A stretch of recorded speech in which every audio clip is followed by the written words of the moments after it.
दोस्तों नमस्कार। Study portal में आपका स्वागत है। मैं आपका साथी और गाइड डॉक्टर विजय। दोस्तों आज का टॉपिक हमारा राज्यसभा को लेकर के है। राज्यसभा जिसे हमने ब्रिटेन से लिया, भारतीय संसद का उच्च सदन है और जिससे रिलेटेड हर कंपटीशन एग्जाम में बार-बार क्वेश्चन पूछे जाते हैं। कभी संसद का ऊपरी सदन पूछते हैं, तो कभी भारतीय संसद का स्थायी सदन पूछते हैं। कभी राज्यसभा के सदस्यों की टाइमलाइन पूछते हैं, तो कभी उनकी संख्या पूछते हैं, कभी किस राज्य में कितने सदस्य हैं, तो अलग-अलग टाइप के क्वेश्चन इसके होते हैं और लगभग 50 से 55 क्वेश्चन ऐसे हैं, जो राज्यसभा से लगभग हर साल किसी न किसी एग्जाम में उनमें से 5-10 क्वेश्चन रिपीट होते रहते हैं। चाहे एसएससी हो या एनडीए, सीडीएस हो या यूपीएससी या फिर दूसरे टाइप के KVS, STET, CTET, DSSB, REET, MPTET जैसे टीचिंग एग्जाम हो। तो दोस्तों आज की वीडियो में हम राज्यसभा के महत्वपूर्ण प्रश्नों को देखेंगे और ये मेरा वादा है कि वीडियो में काफी ऐसे प्रश्न होंगे जिनका उत्तर आपको पहली बार आज पता चलेगा। तो दोस्तों हम चाहते हैं कि हर उस छोटे से छोटे पॉइंट को समझा जाए जो एग्जाम में आपको परेशानी दे सकता है। अगर एक टॉपिक से 30 क्वेश्चन बनते हैं और आपने 29 कर रखे हैं और एक क्वेश्चन ध्यान नहीं दिया और वो किसी एग्जाम में आ गया तो आपके लिए वो गलत हो जाएगा और जो 29 क्वेश्चन आपने किए थे, उनका कम से कम उस एग्जाम में तो आपको कोई फ़ायदा नहीं हुआ है। तो आइए करते हैं शुरुआत आज के एग्जाम को। सबसे पहले important notice to order study material for any competitive exams like UPSC, state PCS, CTET, REET, DSSB, MPTET, UPTET, KVS, SSC, banking, railway, UGC NET, CDS, SSC, CGL या अदर एग्जाम्स। आप लोग सभी प्रकार का competition exam जितने भी हैं India में, किसी भी एग्जाम की आप तैयारी कर रहे हैं, उसका स्टडी मटेरियल ऑर्डर करने के लिए बाय कोरियर घर पे मंगवाने के लिए इस नंबर पर आप कॉन्टैक्ट कर सकते हैं। यही नंबर हमारा कॉलिंग नंबर भी है और यही नंबर हमारा व्हाट्सएप के ऊपर भी आपको उपलब्ध मिलता है। For any business opportunity contact us study portal 07@gmail.com। यानी कोई भी बिजनेस अपॉर्चुनिटी के लिए आप स्टडी पोर्टल 07@gmail.com पर मेल कर सकते हैं और किसी भी प्रकार का स्टडी मटेरियल मंगवाने के लिए आप इस हेल्पलाइन नंबर पे कॉन्टैक्ट कर सकते हैं, व्हाट्सएप पे भी और कॉल पे भी। आइए करते हैं शुरुआत। सबसे पहले दोस्तों राज्यसभा आर्टिकल 80 के अनुसार यानी 80 ये क्वेश्चन पूछा जा चुका है कि राज्यसभा भारतीय संविधान के किस आर्टिकल में है। तो यहाँ पहले ही शब्द से आपका क्वेश्चन शुरू हो चुका है, ध्यान रखें। पहले ही शब्द से आपका क्वेश्चन शुरू हो गया। राज्यसभा भारतीय संविधान की किस आर्टिकल में है? 80 में। 80 अनुच्छेद के अनुसार यानी आर्टिकल 80 के अनुसार 3 अप्रैल 1952 को राज्यसभा का गठन किया गया था। ये दूसरा क्वेश्चन आपका। पहला क्वेश्चन है कि राज्यसभा किस आर्टिकल में है? आपका आंसर होगा 80। राज्यसभा का गठन कब किया गया? 3 अप्रैल 1952। ये आपका दूसरा क्वेश्चन हो जाता है। राज्यसभा की प्रथम बैठक क्वेश्चन नंबर 3 ध्यान रखें। राज्यसभा की प्रथम बैठक 13 मई 1952 को हुई थी। यानी 3 अप्रैल को गठन हुआ और 13 मई को इसकी पहली मीटिंग हुई। ये मैं आपको क्वेश्चन के हिसाब से इसलिए बता रहा हूं क्योंकि टॉपिक तो समझना जरूरी है ही है, लेकिन उससे बनने वाले क्वेश्चनों का पता होना जरूरी है क्योंकि एग्जाम में आपके सामने क्वेश्चन आएंगे। एग्जाम में आपको क्वेश्चनों का आंसर दे करके उनको संतुष्ट करना है एग्जामिनर को और अपना नंबर उनके कोटे से छीन लेना है। अगला क्वेश्चन, राज्यसभा के उपनाम किन किन नामों से राज्यसभा को जाना जाता है? नंबर एक, संसद का उच्च या वरिष्ठ सदन यानी संसद का अपर हाउस कहते हैं। भारतीय संसद का अपर हाउस कहते हैं क्योंकि इसे हमने इंग्लैंड के लॉर्ड हाउस से लिया है और इंग्लैंड का लॉर्ड हाउस वहां का अपर हाउस है। नंबर यानी राज्यसभा के उपनामों में क्या है? संसद का उच्च सदन या वरिष्ठ सदन इसे कहा जाता है।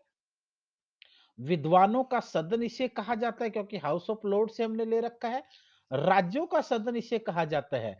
रिप्रेजेंटेटिव ऑफ द स्टेट्स या राज्यों का सदन या हाउस ऑफ द स्टेट्स जिसको हम कह सकते हैं, हाउस ऑफ द स्टेट्स कहते हैं। क्यों?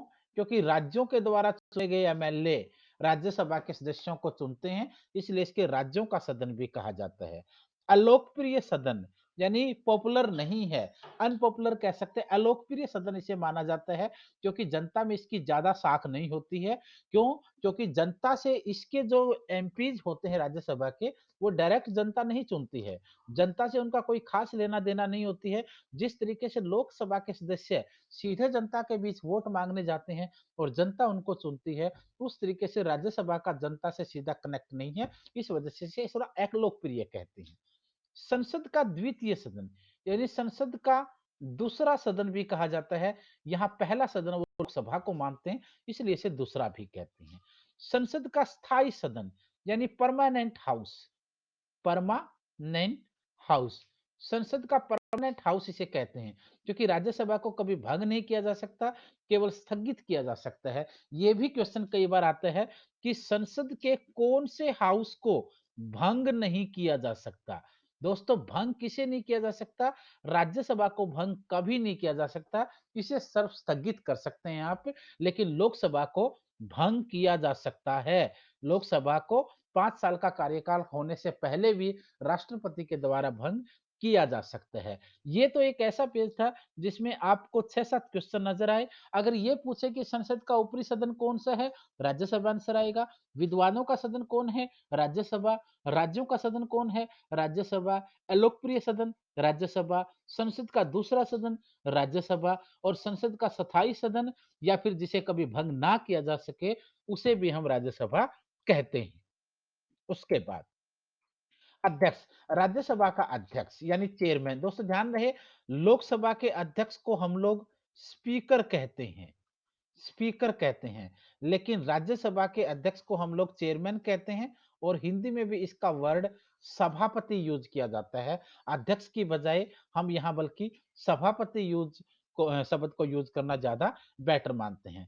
राज्यसभा के अध्यक्ष को सभापति भी कहते हैं, जो कि वर्तमान का उपराष्ट्रपति होता है। यानी एट प्रेजेंट जो भारत का वाइस प्रेसिडेंट होता है, वही राज्यसभा का सभापति होता है। अभी अगर हम देखेंगे तो श्री वेंकैया नायडू जी भारत के उपराष्ट्रपति हैं और वही भारत की राज्यसभा के अध्यक्ष या चेयरमैन या सभापति भी हैं।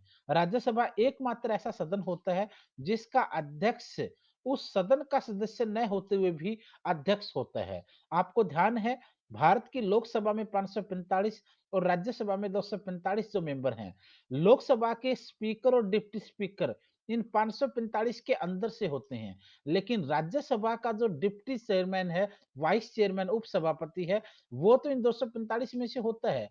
लेकिन जो चेयरमैन होता है, यानी जो सभापति अध्यक्ष होता है, वो इसके अंदर से नहीं होता है, वो बाहर से आकर के इसका अध्यक्ष बनता है। ये भी आपको याद रखना है। भारत का प्रथम राज्यसभा अध्यक्ष, अब अगर आपको पता है कि राज्यसभा का अध्यक्ष वाइस प्रेसिडेंट होता है, तो भारत का पहला राज्यसभा का अध्यक्ष कौन होगा? जो पहला उपराष्ट्रपति होगा और पहला उपराष्ट्रपति सर्वपल्ली राधाकृष्ण जी थे। और अभी वर्तमान में आपके समान सामने जो भारत के उपराष्ट्रपति हैं, श्री वेंकैया नायडू, वही राज्यसभा के वर्तमान अध्यक्ष या सभापति या चेयरमैन है। वर्तमान राज्यसभा अध्यक्ष की बात करेंगे तो उपराष्ट्रपति है वेंकैया नायडू जी हैं। उपाध्यक्ष, वाइस चेयरमैन या फिर इसे उपसभापति कहते हैं। राज्यसभा के सदस्य अपने में से ही उपसभापति का चयन करते हैं। यानी मैंने आपको बताया था कि 245 के अंदर से ही आएगा ये उपसभापति यानी वाइस चेयरमैन, और जो चेयरमैन या सभापति है वो बाहर से होगा, वाइस प्रेसिडेंट। राज्यसभा का प्रथम उपाध्यक्ष एसवी कृष्णमूर्ति राव था। ये क्वेश्चन भी बहुत कम बच्चे जानते हैं। आमतौर पर हम सभापति को ही ध्यान रखते हैं, लेकिन अगर पहला उपाध्यक्ष कहेंगे तो एसवी कृष्णमूर्ति था। यानी एक बार फिर मैं रिवाइज करा देता हूं, राज्यसभा का पहला अध्यक्ष एस राधाकृष्ण जी थे जो पहले उपराष्ट्रपति से, पहला उपाध्यक्ष एसवी कृष्णमूर्ति था। ये भी आपको यहाँ समझना पड़ेगा।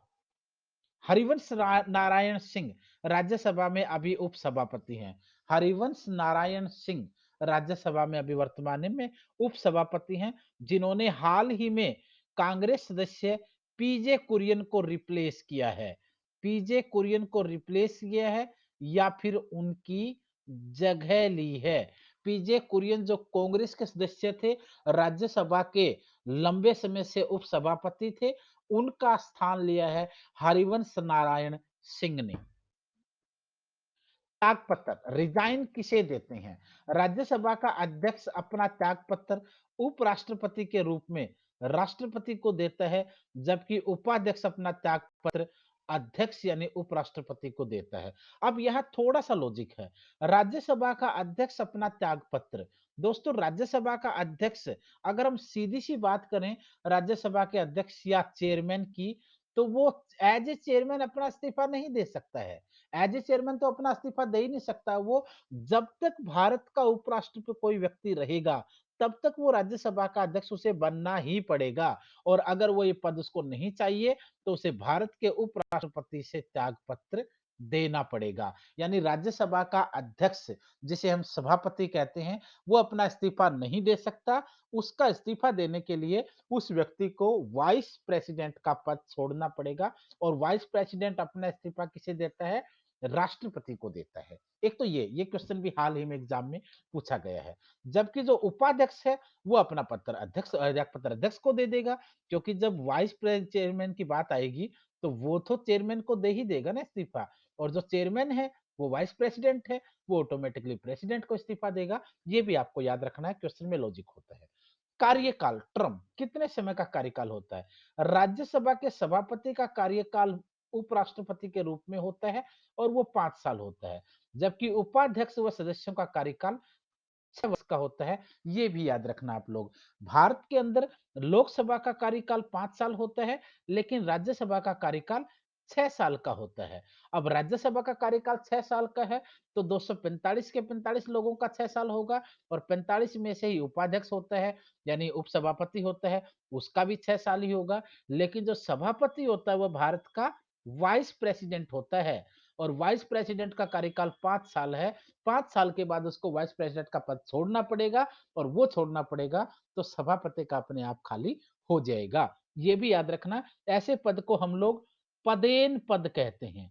पदेन पद, इंग्लिश में इस वाले से बच्चे से एक्स ऑफिशियो पोस्ट कहते हैं, यानी पहली पोस्ट की वजह से आपको दूसरा मिले। अगर आपको उपराष्ट्रपति का पद मिला है, तो राज्यसभा के चेयरमैन का पद आपको एज ए तोहफे में मिल ही जाएगा।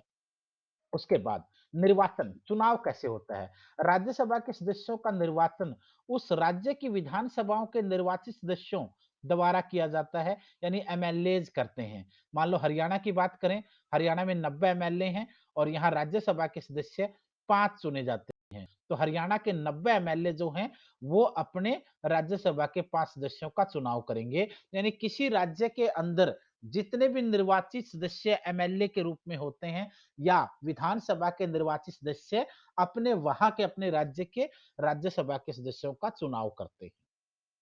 राज्यसभा के 1/3 सदस्य प्रति 2 वर्षों बाद सेवानिवृत्त होते हैं और उनके स्थान पर नए सदस्य आ जाते हैं तथा सेवानिवृत्त सदस्यों को पुनः भी चुना जा सकता है। ये भी एक जबरदस्त लॉजिक हमने पढ़ा था कि राज्यसभा एक स्थायी सदन है, यानी परमानेंट हाउस है और परमानेंट हाउस इसका मतलब भंग नहीं होता है, तो इसके सदस्यों को का जो चुनाव 6 साल के लिए होता है, वो हर 2 साल के बाद 1/3 जैसे 2010 में, 2012, 2014, 2016, 2018, 2020 मान लो 2010 में 1/3 यानी 33%, 2010 में 33% चुने, 12 में फिर 33% चुने, 14 में फिर 33% चुने। अब 2-2 साल बाद चुनोगे तो आदत बन गई है, आप 16 में भी चुनोगे, बट 16 में चुनने के लिए आपके पास लोग हैं ही नहीं। ये 100% तो आपके हो गए हैं। तो इसका मतलब 16 में चुनने से पहले आपको 10 वाले लोगों को रिटायर करना पड़ेगा, इनकी जगह 16 में, 12 वालों को रिटायर करके उनकी जगह 18 में, 14 वालों को रिटायर करके उनकी जगह 20 में। यानी हर 2 साल के बाद 33% सदस्यों को आपको रिटायर देना होता है और उनकी जगह 33% नए आने होते हैं। इसी वजह से इसे हम स्थायी सदन भी कहते हैं। आयु, एज, राज्यसभा के सदस्यों की न्यूनतम आयु 30 वर्ष होती है और अधिकतम दोस्तों भारत की राजनीति में अधिकतम आयु नहीं होती है। पंच हो या सरपंच हो, एमएलए हो या एमपी हो, सीएम हो या पीएम हो, प्रेसिडेंट हो या वाइस प्रेसिडेंट हो, राज्यपाल हो या उपराज्यपाल हो, भारतीय राजनीति में मिनिमम आयु तो है, न्यूनतम तो है, लेकिन अधिकतम या मैक्सिमम आयु नहीं होती है। ये कहीं ना कहीं भारतीय राजनीति का एक प्रकार से दुर्भाग्य भी माना जा सकता है, क्योंकि एक निश्चित उम्र के बाद, एक निश्चित एज के बाद इंसान उस अवस्था में नहीं रहता है कि वो उतना काम कर पाए, तो कहीं न कहीं रिटायरमेंट तो बनती है, बट हमारे देश में ऐसा नहीं है। शपथ, ओथ कौन दिलवाता है? राज्यसभा के अध्यक्ष को शपथ राष्ट्रपति दिलाता है, जबकि राष्ट्रपति अनुपस्थित हो तो राष्ट्रपति द्वारा नामित या नियुक्त यानी राष्ट्रपति द्वारा नॉमिनेट या अपॉइंट कोई भी व्यक्ति शपथ इसको दिला देता है, ये भी आपको याद रखना है। राज्यसभा सदस्यों को शपथ राज्यसभा अध्यक्ष दिलाता है, ये भी देख लेना है आपने। राज्यसभा सदस्यों को जो शपथ है वो राज्यसभा का अध्यक्ष दिलाता है। ये आप देख सकते हैं राज्यसभा के अध्यक्ष को शपथ लेते हुए राज्यसभा के अध्यक्ष को भारत का राष्ट्रपति दिलाएगा। यहाँ पे श्री वेंकैया नायडू जी हैं, यहाँ पे श्री रामनाथ कोविंद जी भारत के राष्ट्रपति हैं 14वें, तो इन्होंने ही इनको ये शपथ दिलवाई थी, आप देख सकते हैं। उसके बाद वर्तमान राज्यसभा सीटें कितनी हैं? दोस्तों भारत के अंदर पहले राज्यसभा की सीटें 250 हुआ करती थी और लोकसभा की 552 हुआ करती थी। अब राज्यसभा की 245 हैं और लोकसभा की 545 हैं। लेकिन अभी भी अगर अधिकतम पूछा जाए, तो इन दोनों की अधिकतम सीटें ये कहलाएँगी और अभी वर्तमान में जो सीटें पूछा जाए वो ये कहलाएँगी, ये 2026 तक यही रहेंगी। 1976 में 25 साल के लिए इन्हें कम किया गया, 2001 में टाइम पीरियड पूरा होना था, 25 साल का कार्यकाल फिर बढ़ा दिया गया, 2026 तक इनका कार्यकाल इनकी संख्या यही रहेगी यानी 50 की जगह 45 और 552 की तरफ 545। राज्यों प्लस केंद्र शासित प्रदेशों से कितने सदस्य चुने जाएंगे? 233 और राष्ट्रपति द्वारा 12। ये 245 की बात कर रहा हूं मैं। 245 में से 233 राज्यों और केंद्र शासित यानी स्टेट्स और यूनियन टेरिटरीज से और राष्ट्रपति नॉमिनेट कितने लोगों को करेगा? नॉमिनेट करेगा 12 लोगों को और इलेक्टेड लोग होंगे आपके 233। लेकिन अधिकतम की बात करें जब 250 हुआ करते थे, तो अधिकतम के समय राज्यों और केंद्र शासित प्रदेश से 238 लोग हुआ करते थे, लेकिन राष्ट्रपति तब भी 12 ही सदस्यों को नॉमिनेट किया करता था।